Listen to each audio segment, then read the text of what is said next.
Quetzasha saying Kura, Mate, and everybody else. And this sound connected the body to something that was kind of a light, to his soul, in fact. There was a soul, the connection was made with the soul, and he was coming down. And what I was shown is that what is going to happen soon. It is in the process. The giant opened his eyes. And I remember they were blue, magnificent, clear blue, like aquamarine. Mm-hmm. And vision vanished. So, and then we had a conversation later on, all together with Quetzasha.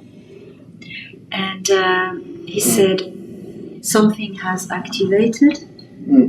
The giant is not giant. Quetzalcoatl is coming back. He's coming back, and it is in the process. He said that Quetzalcoatl is coming back, and it is in the process. And Thorhan said as well, it is in the process. There's another idea. The body is the avatar body. It was designed to live on Earth and exist on Earth. But the soul isn't in the body. All right, the soul's somewhere else. And I have a feeling, and I feel pretty strongly about this, that Enki has already made arrangements for boots on the ground to go and retrieve the seeds and return them to where they're supposed to be. You know, and what I mean by boots on the ground, other extraterrestrials who understand the significance of it. But the body itself is an avatar. The soul's not there. The soul is somewhere else, and it is coming back. But that particular body was designed or created for here. Wow. So what do you think? Yeah. Yeah. So what do you think about this being Quetzalcoatl or Kukulkan? It's been prophesied he would return. It's been prophesied forever, and all the indigenous people that the giants would return. You are listening to Exopolitics Today with Dr. Michael Salla, your source for the uncensored truth regarding the human, extraterrestrial, global, and political agenda. Click the like button and subscribe to this channel. And now, here's Dr. Michael Salla. Welcome to Exopolitics Today. I'm joined by three very special guests. This is at the end of the Galactic Spiritual Informers Conference, and I'm joined by JP, Elena Danaan, and Alex Collier. And we're going to be talking about something that was announced at the conference and some ceremonies, activation ceremonies that happened at the conference that concern this giant that JP saw in an underground location in Florida. And he conducted 2 missions there. And during the second mission, he says the ant people denied his team access because there was some missing seeds.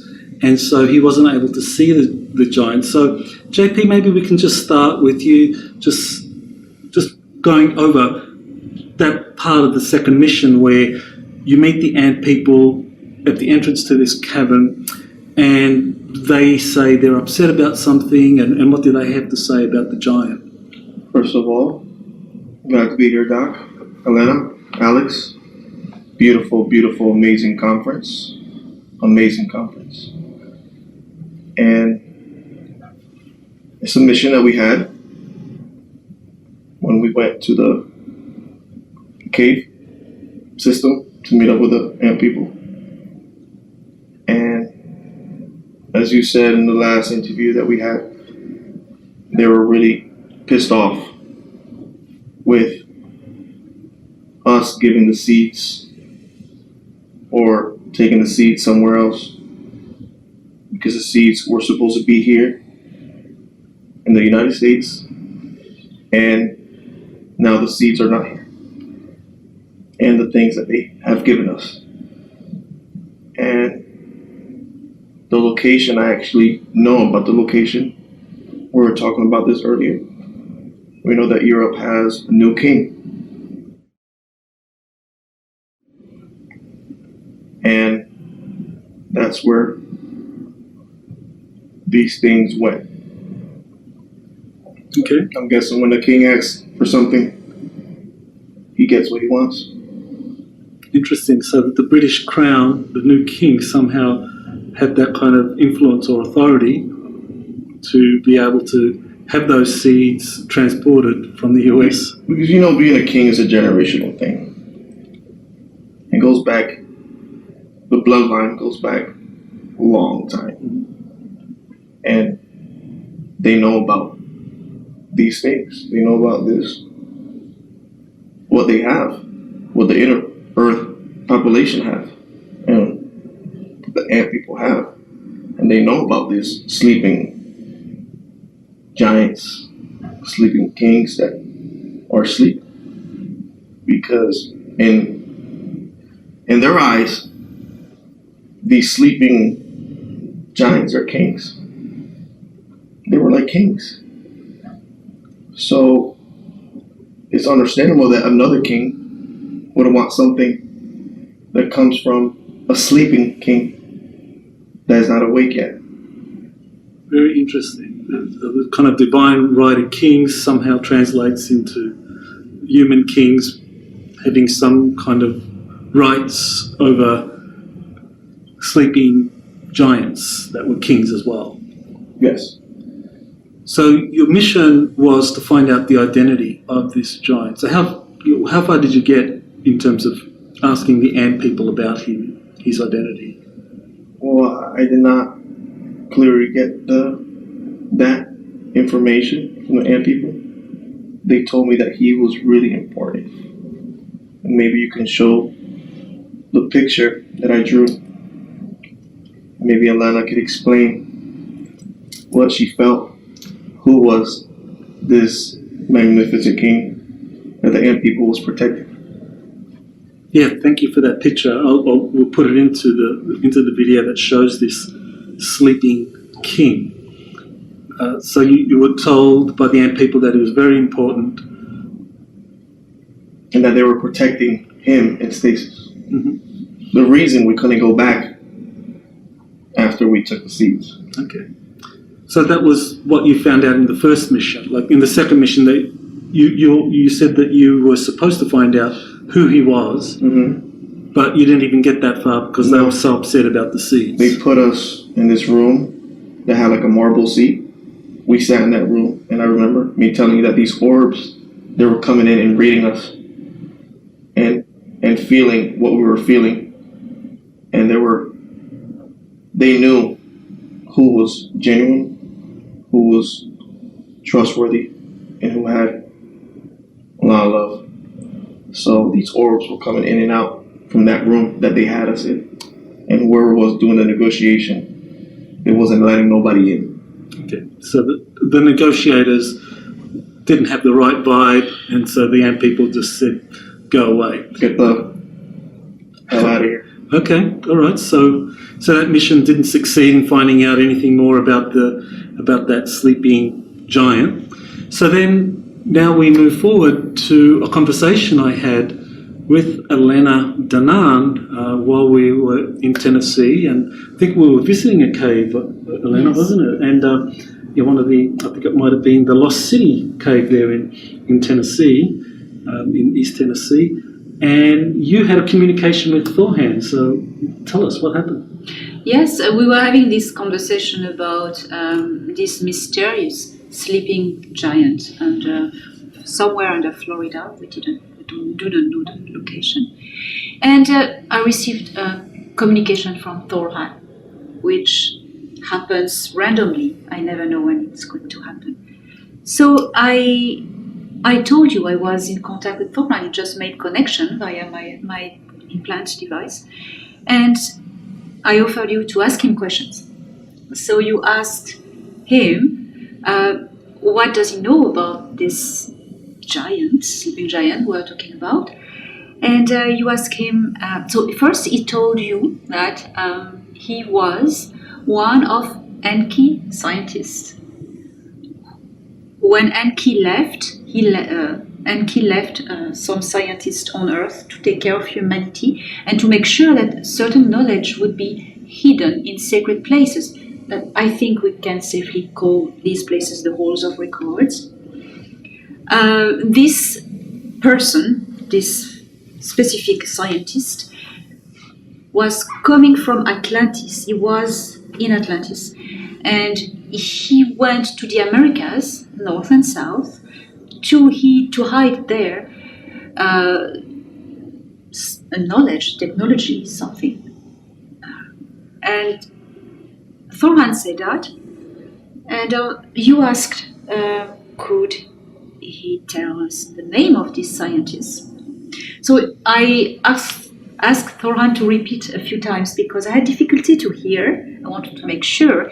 And I told you I heard something like Ningishka, Ningishza, something like this. I wasn't sure. And,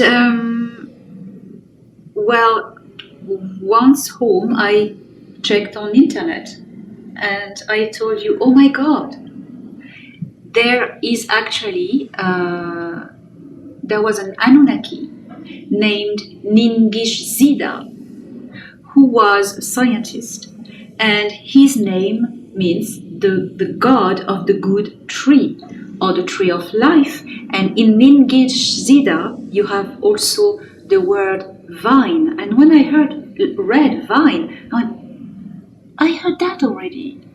And I remember that in one of your latest interviews with JP mentioned vine, something related to this tree. This sleeping giants, somewhere underground Florida, is beside the tree, a tree of life, a tree that gives life and that drips water, that is giving youth and regenerating DNA. And JP described, I see if I remember well, that the roots were like vine. So everything was like, oh my God. Amazing. So one of the things Thorhan said was that this sleeping giant was one of 4 remaining Anunnaki scientists that had gone into stasis after the Great Flood and after Enki left. And I think we asked Thorhan, well, why didn't they leave with Enki? And why don't you explain what Thorhan said to that?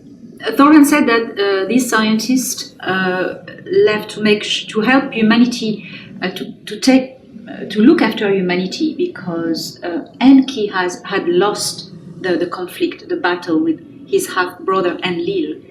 I mean, Enki was a scientist, and all his friends, his colleagues were scientists as well. They were not warships, they were chiefs, and they were not military, so they couldn't fight Enlil, who was the chief of armies and had all the armies with him.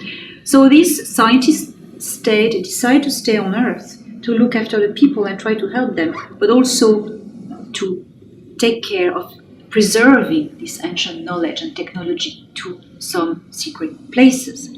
And they put themselves in stasis, waiting the moment, hoping for the moment when humanity would evolve and raise in frequency and kicked out the regressives, and Enki could come back. And when Enki would be able to come back, when the faction of Enlil would be defeated, and Enki so then would be able to come back, so then these sleeping scientists would be able to reconnect to their soul and wake up and bring this knowledge to the world, That's what Thorhan said. Okay, so this is a time when these sleeping scientists would be awakened and they would bring back all of this ancient knowledge that had been suppressed. Yes. Okay. That's my bit of information. And Alex, now Yes, Dr. Salla.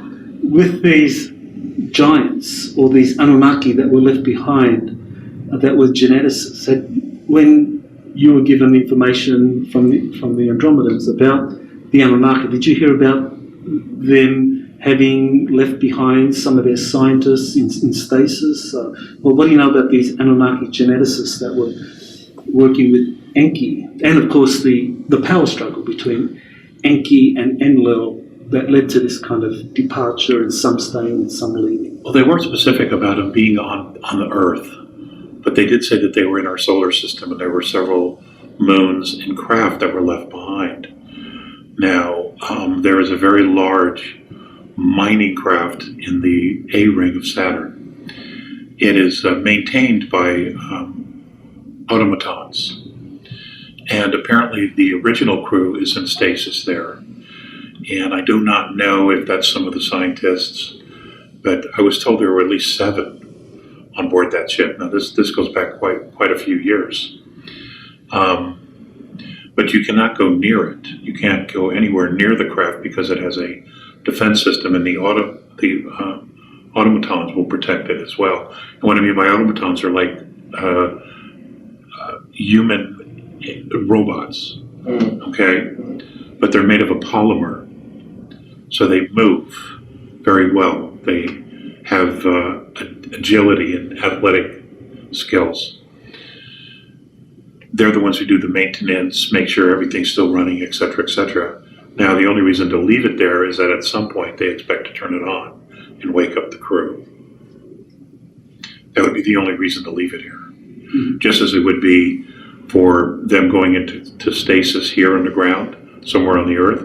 It's because they expect at some point to be awakened or to awaken themselves. There's no other reason to stay here. Mm-hmm. You know, if that wasn't true, they wouldn't be here. They would have gone home. Well, one of the things that Thorhan said, Elena, that kind of takes us to something that happened at this conference that was very meaningful, was Thorhan said that this Anunnaki scientist, Ningish Zida, was known in the Americas as Quetzalcoatl, Viracocha, Kukulkan. So, yes, we were having this Q&A with Thorhan, and you asked him, was he also named Viracocha? And Thorhan said, yes. And I went, okay. And Viracocha is Kukulkan and Quetzalcoatl. I mean, it's the same. So that was very impressive to find out after. Mm-hmm. Yeah. There's another possibility. Maybe the reason they stayed here is because when Enki left prematurely, Enlil would not allow them to go on his ship and leave with the rest of the Anunnaki. In other words, they were intentionally left behind by Enlil. Mm-hmm. Because they worked for his brother, and if they're geneticists as well, then they would have helped him. So he would have resented their presence, especially after the fallout between him and Enki. Mm-hmm. Makes sense. Yeah, that does make sense. Yeah. So they had to go into crisis. That was the only way they could stay.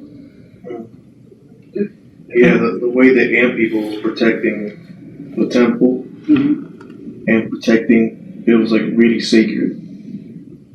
Like they're protecting him and waiting for him to wake up.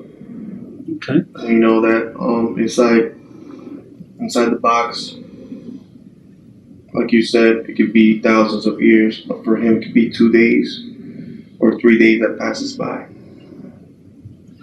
And I know that soon he might be or ready because something happened.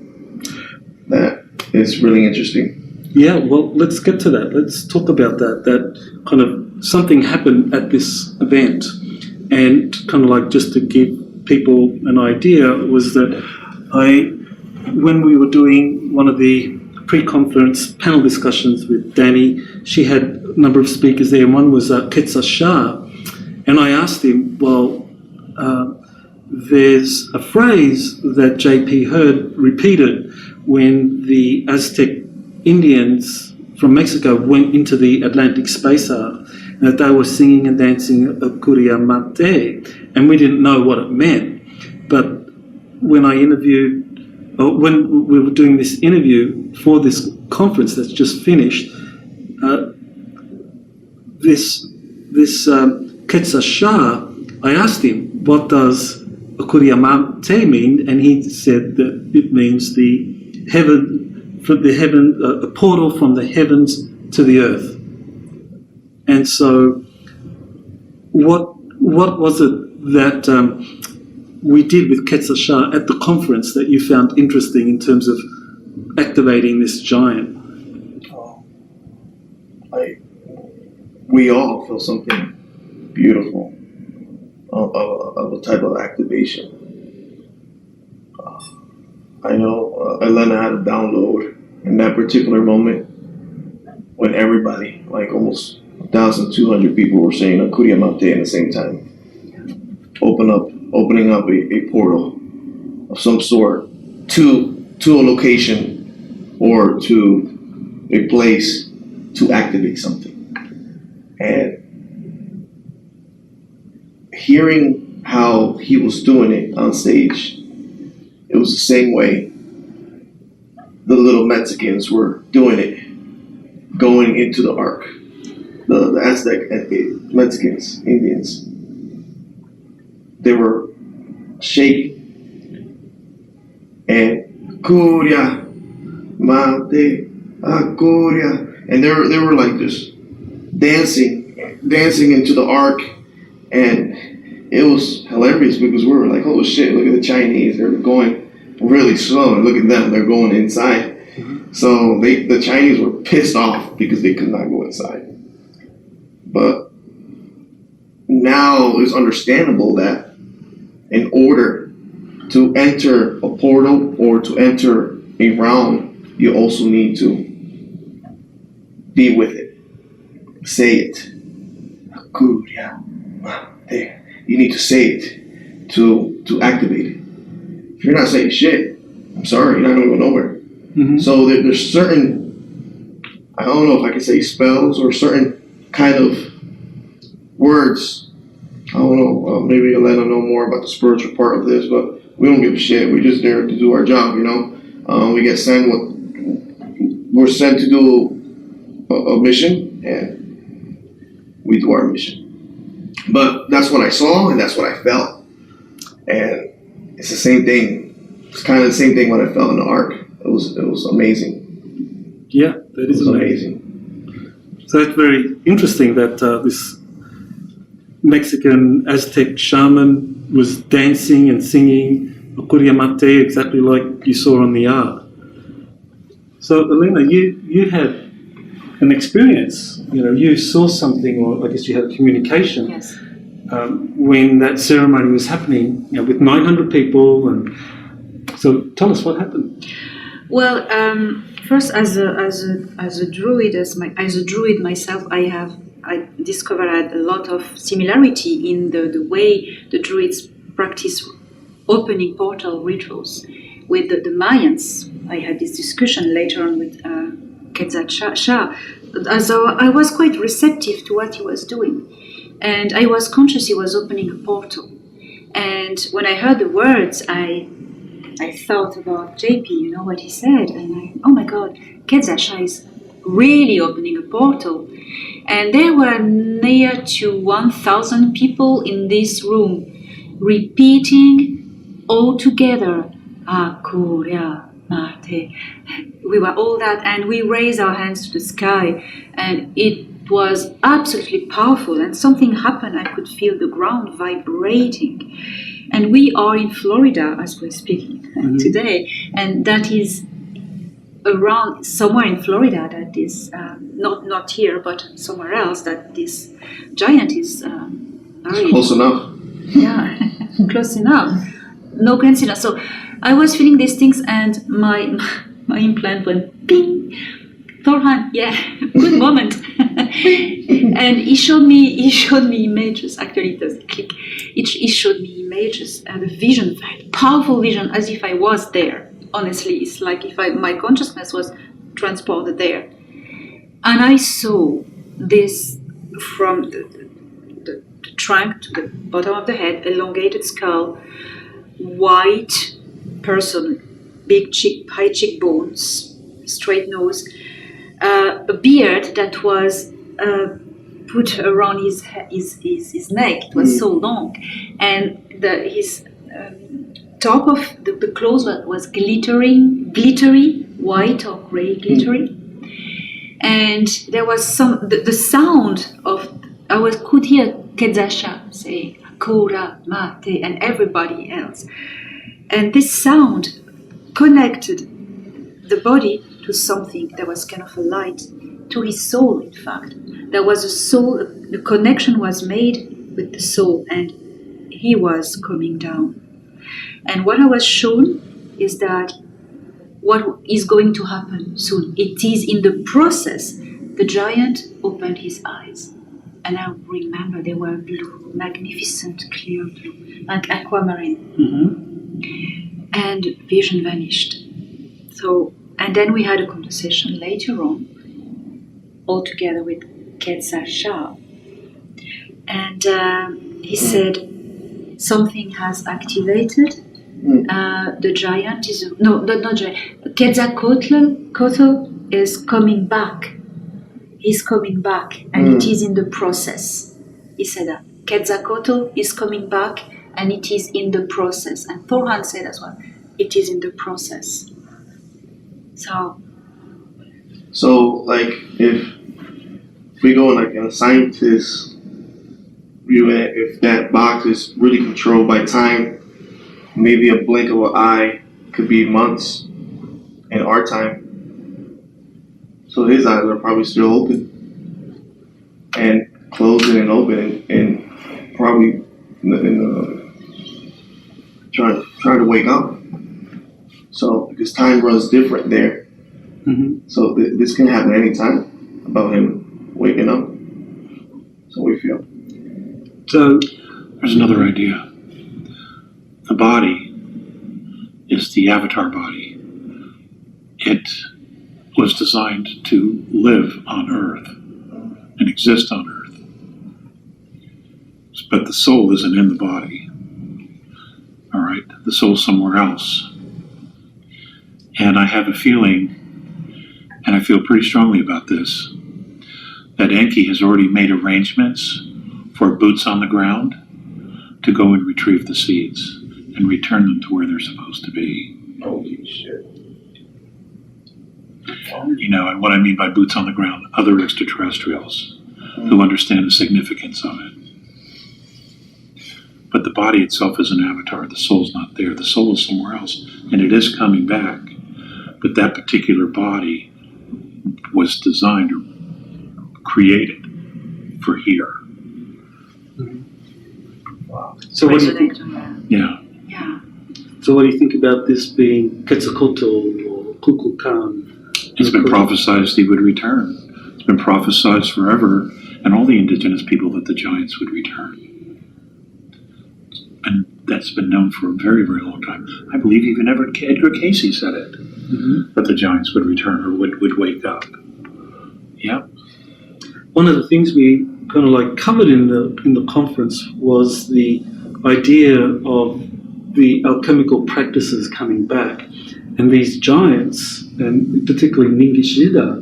I mean, he was the god of the good tree and of the vines, and he was an alchemist. And we know Enki's an alchemist. So, what do you think that means for the common person? I think they're going to reteach us the ancient holistic medicines, the earth medicines, that which the indigenous people practiced for thousands of years.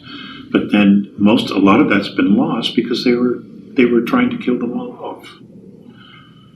I think they're going to come back and teach us the old ways. You know, medicine from the earth. You know, I mean, they're the ones who taught us that stuff in the first place. And that could explain that these seeds are probably extinct seeds that we used to have on Earth, on the upper side of Earth. Right. They could be medicinal plants for all we know. So maybe that's why the king wants it, or it makes a lot of sense. Well, Charles is in a lot of trouble anyway, so it would be leverage. He could leverage the fact that he has them to try to cut a deal. You know, I mean, deep state operates like that all the time.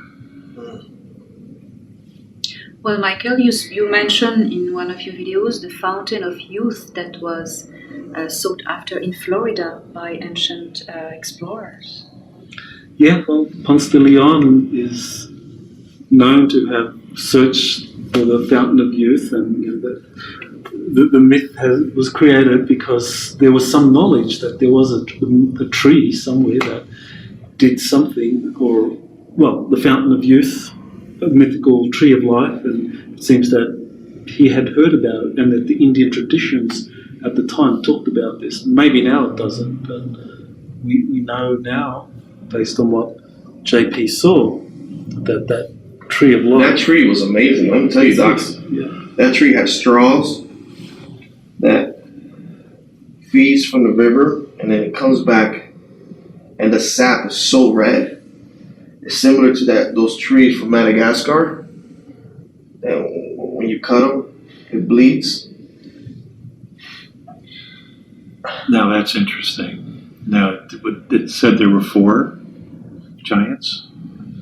Okay, Surviving. so let's look at the indigenous people of South America. What other cultures are that old and did similar type of healing? The Indians of India, Ayurvedic medicine.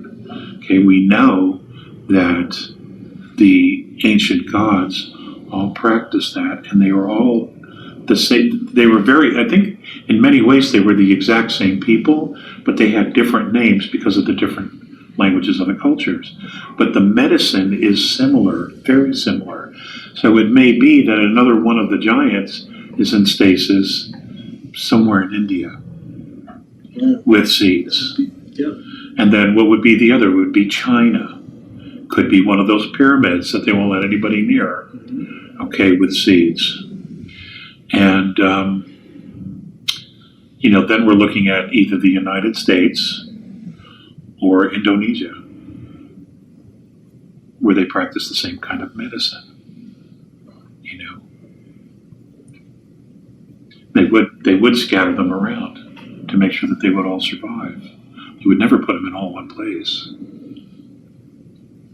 So what do you think is going to happen now that this giant has been activated, and whether he's Koto, Viracocha, Ningishjida, what do you think is going to happen now? Boots on the ground, just like Alex said. Boots on the ground. So you think that there's going to be an intervention here by some of the Enki faction? Yeah, sure. Well, Okay. it would make sense that Enki wouldn't want to come down here because it would cause a massive rift within the family. Okay, but that doesn't mean he couldn't ask for a favor from other extraterrestrials that are here working with the Alliance. Here's what you need to do. Here's how you do it. They've done other things like that, and they're here to help us anyway. Could be that they would be there when the giant Quetzalcoatl wakes up. They would be there, and say, hey, here's who we are. We understand what you're doing. We need to move you from here and take you someplace where you'd be safe. And the first thing the giant's going to do is, where are the seeds? So far the ants mess them up, huh? Okay. Right? Because he went to sleep with them, Wow. and he's going to want to know where they are. So you think there was a deal in between King Charles and And the Freemasons? Yeah, I was thinking about that. Probably. Yeah. Probably. Charles needs leverage in order to protect his family and himself. I mean, he is who he is, Yeah. But, that's how they operate. They've always operated that way. Leverage, could be children, could be blackmail. This is all they've done. For 1,000 years they've done this crap. So when Enki left, Enlil took his scientists, or took his people with him, and they left Earth, and they left behind a few people to manage things. And I think one of them was Enlil's son, Nintab. And I believe he's still around. I would bet he's in India. I would bet anything he's in India. I've been told it's still around. India. We got also Brazil. Brazil is right now going through a situation right now, political. Yeah, right, Brazil. They got Lula or Bolsonaro that's going to win right now, so something's going on over there, Interesting. That's a better choice than Indonesia. Brazil, the rainforest. We also got an arc over there in the middle of Brazil. What I think happened was he left because it was a shitstorm, and I guess Enki assumed that the rest were going to be lifted off, and that's not what happened at all. Enlil, being Enlil, pitched a shed and just said, "You're on your own," and left them. So the only thing they could do was go into stasis, because the humans, they were probably concerned the humans would hunt them. That makes Because sense. that's what they were doing to the Nephilim. They were hunting the Nephilim because they were cannibals. I think that was the situation that we're dropping mothers of all bombs in Afghanistan. And that woke up that other giant. Yeah. Yep. And he, well, I remember He was a you wrote cannibal. an article about that. Yeah, Afghanistan giants. Yeah. About Moabites. There we go. Oh, that's right. Moabites. The Moabites. The mother of all bombs. That was the kind of cover for them seeking Moabites in Afghanistan. And Moabites means giants. Yeah, the giants. So this, I think we covered this, or you mentioned this in the communication with beforehand, that the son of Enlil was left behind, Yes. and he's kind of operating behind the scenes Yes. in his full body. Yes. So you I want was to tell us surprised. what that means? I was surprised to hear from Thoran that he's not under a human form, but in his Anunnaki body, in an Anunnaki body of his, because they survive that long because they can swap bodies, clones of themselves. There we go. He's awake. He's awake and he's operating behind the scene, actually at the deep root or top of the pyramid of the deep state, and working with the Freemasons. He's behind the scene, and he's still here. And Here, as in what, the States, or he's in Europe? on the planet. Just on the planet. On the planet. I wasn't told where on the planet. He's on the planet, physically hiding and hunted. Yeah, I would think so. Because that's leverage. He'd be leverage. So it's interesting. So, like, I believe it was Ninurta was the son of Enlil, and Marduk was the son of Enki, Yeah. and both of them kind of competed, I think, for dominance over the It was a earth. family thing. So to what extent is this family feud just going to reemerge? And what book is Zachariah Sitchin he talks about this? All of them. Yeah. Oh, right. All of them. 1, 2, 3, and 4. Wow. Okay, well, so What is the Indian book of the Indian history of the gods? The Mahabharata. Yes, that's it. The very same story is in that book that Sitchin writes about, but the names are different of the players because they spoke a different language. It was Tamil or Sanskrit. Wow. The fight of the two brothers is a common worldly myth. You find it in all the cultures. Zeus and Poseidon, Yes, Thor exactly. and Enki, and Loki. So many cultures. Osiris and Seth, everywhere. Everybody that they must have done so much havoc on earth that everybody. Well, I don't think just here. Yeah. I mean, that argument would have carried on wherever they went. So what do you think lies ahead now? I mean, with the awakening of this giant in Florida, being told that the deep state is on the run, they're about to collapse. So do you think this heralds a really good thing? And what do we make of this kind of remaining son of Enlil operating behind the shadows? Or is he a kind of spanner in the works? Or? They're going to find him. So what do you think will happen? They're going to find him? Probably because the deep state is dramatically relentless. losing power. Yeah, they're relentless. They won't stop. Mm-hmm. But as far as Enlil coming here and playing games, there's too many witnesses. There's way too many witnesses. All these other star nations here, he's not going to do it in front of them. No way. No way. He's going to have to capitulate. It may resume at some other point, but it won't resume here, between him and his brother. So I want to shift gears, unless anyone has anything else to say about this, to Saturn, because there was something JP reminded me about that I forgot, which was that there was some stories about that there was a moon that crashed into Saturn, that was covered in the mainstream media, and you had told me that you had done a mission to Saturn, but couldn't tell me anything more about it. And then we went to the vicinity of Saturn. Okay. But this mission, I can't say nothing about it now. It's something connected to Earth. But I know that this moon that everybody was tracking, nobody knew. I know it had something negative on it. Nobody knows what it was. The way it went into Saturn, we could probably share that later on, but now it's not. Mm-hmm. Because a lot of people went down. Okay, great. I'd be curious to know, did it enter somewhere close to the North Pole of Saturn?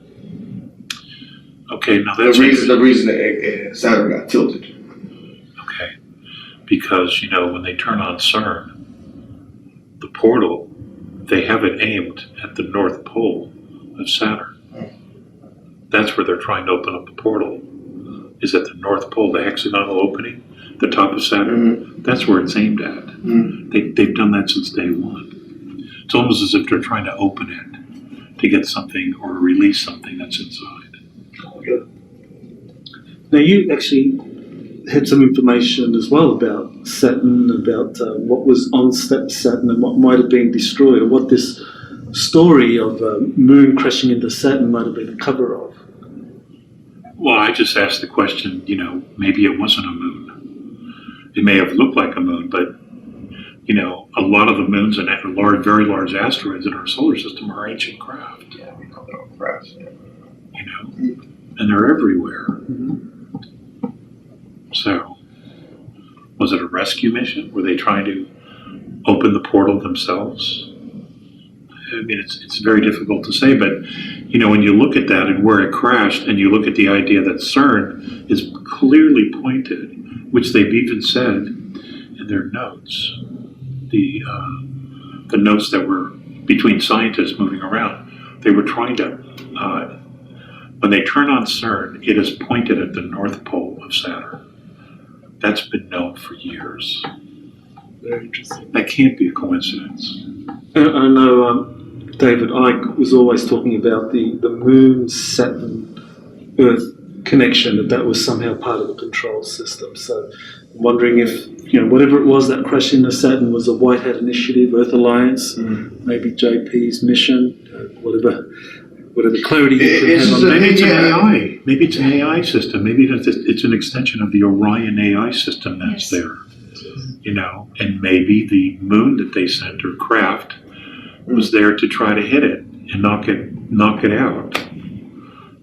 So there wouldn't be this massive loss of life. And there's so many different possibilities. Elena, you had something. Yeah, I've had some information that I'll share with you already. When I've been a few times on a ship with Thorvan, and always Saturn was to be avoided, and he was always saying, this is not territory of the Galactic Federation, we cannot approach. And it was really a secret. I could never know what was there, and I was respecting this. Until last year, where all these wars into this star system touched an end, when the Orion Greys were kicked out and the reptilians from the star system. So then they could tell me a bit more. Then, there was this machine on our moon, the Earth moon, that was broadcasting a certain type of frequencies to lock the frequencies on Earth. And this machine that was on the moon, I was told during the year 2021, I think it was February, maybe, I'm not sure, it was taken back by the Earth Alliance and the Federation militarily. The moon was liberated, and this machine, which was an Orion Grey technology, was taken and dismantled. And then at that moment, I was told that this machine was relaying a signal coming from Saturn. And so a little bit after, I was told that there was a black cube on somewhere, either on Saturn or one of the moons. Then I learned that it was on one of the moons. This black cube was Orion Gray technology. That was an emitter that was sending something very bad and dark to the Earth moon, and that was bouncing it to Earth.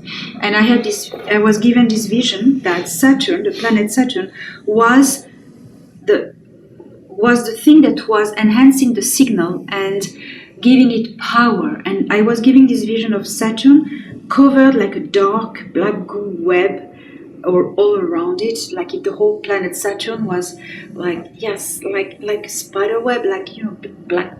You know what's so funny? That when I was talking with Doc, I was telling him the same thing. Oh. And you confirmed it. During your mission, during your Saturn mission, you saw some of this. You saw that too?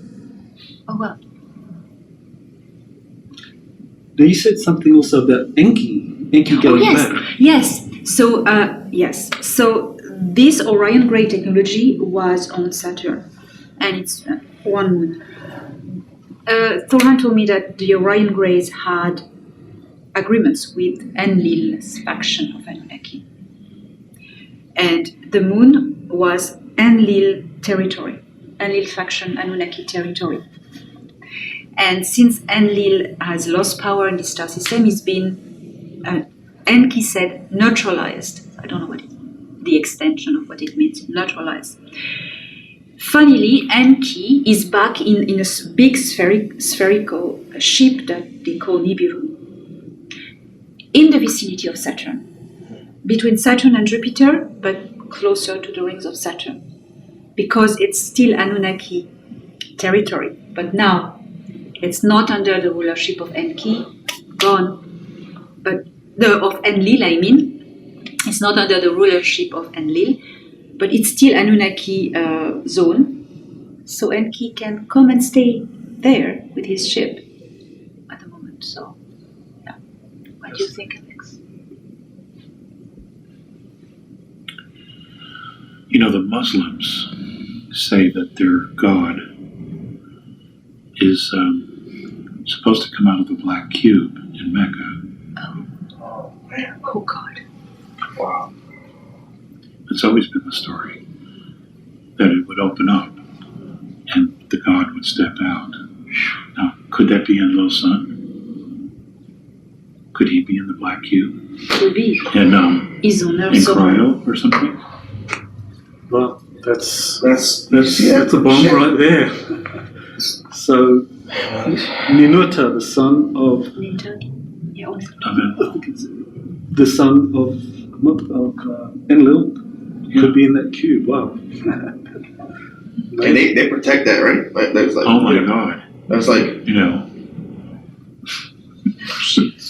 Okay. Wow. And we know that Enlil played Allah. Oh, Sorry, we're going to make enemies here, but he played Jehovah. Enlil played Jehovah, played Allah. He played every time that he played often a god that would cause division and wars. Mm-hmm. Well, suppose the son played Jehovah. Yeah. Okay. Suppose it was the son. Okay. Wow. Wow. Interesting times ahead. So, well, that makes a lot of sense. Oh, wow. Shall we wrap it up? Any kind of final comments before we finish? Should we say optimistic, or is this just kind of like everything's optimistic. I mean, all these things have to play out, and revelations are good. I'm sure I got more missions coming up. It's not like shit is hitting the fan over there where I'm at right now. They're calling everybody back. Right. So I don't know if I'm over here and something's happening over there that is really important, that I really need to be there. That's what I feel right now. Well, the Russians are saying that they have satellite photographs that a nuke, an undetonated nuke, is somewhere in Ukraine. And of course, that would be the deep state. Right. No ifs, ands, or buts about it. But then again, that could all be a distraction for something else that's going on, because they're very, very good at that. Well, at least one big takeaway is that now we know the name of the giant under that cabin in Florida, that he's awakening, he's the god of the good tree, of alchemy, of the vines, and this information is destined to come out again. And at the very least, those that practice the alchemical arts, they're going to be really kind of supported, I think. And let me tell you something, this moon hitting Saturn really put the solar system out of whack. Okay. You know, affecting Sirius, affecting the asteroid belt. The reason NASA is sending these ships crashing into asteroids and shit. There's a lot of things coming our way.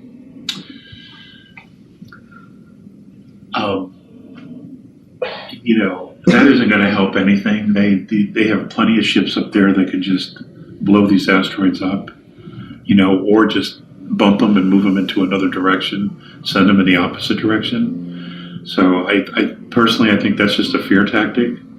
I think NASA's next to useless. They always have been. But there's just too many other, there are too many other assets here.